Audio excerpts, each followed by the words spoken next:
মাঠের নতুন পানিতে জাল পেতে আজকে মাছ ধরবো এবং সবশেষে সবাই মিলে গোসল করে বাসায় ফিরবো। বর্ষাকাল যেরকম মানুষের জন্য দুর্দিন ডেকে আনে, ঠিক তেমনই কিন্তু এর অন্যরকম একটা সৌন্দর্য রয়েছে।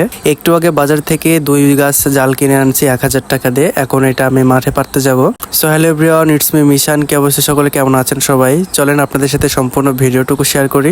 রিসেন্টলি দেখতেছি সবাই জাল পেতে নতুন পানিতে মাছ ধরতেছে, তো ওটা দেখে আমি আর নিজেকে সামলে রাখতে পারলাম না। তাই তো লুঙ্গি পরে জাল নিয়ে চলে গেলাম মাঠে মাছ মারার জন্য, একেবারে বাঙালি বেশে। শুনতেছি মাঠে নাকি এখন পর্যাপ্ত পরিমাণে দেশি যে ট্যাংরা মাছ সেটা হচ্ছে, তার জন্য জাল কিনে এনে পাততে আসলাম।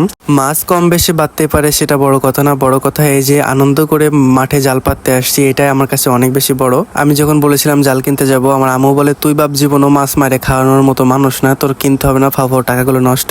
বাট আমি বললাম যে না, একটু আনন্দ করে হইলেও করব।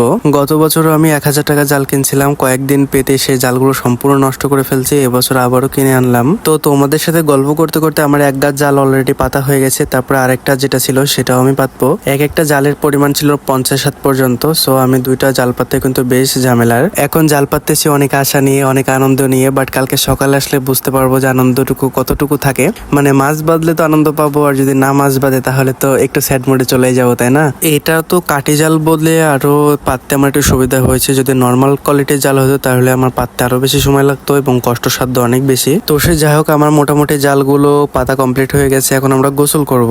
আর আমার ক্যামেরাম্যান ছিল আজকে আমার ছোট বোন, ওই স্কুল থেকে এসে দেখে যে আমি জাল পাততে আসবো, এখন আমার সাথে চলে আসছে। এসে আবার গোসল করতেছিল। এখানে এত ক্লিন পানি ছিল, গোসল না করে আসলে থাকা যায় না। দেখো পানিটা এত বেশি পরিমাণে ক্লিন যে নিচে পর্যন্ত দেখা যাচ্ছিল।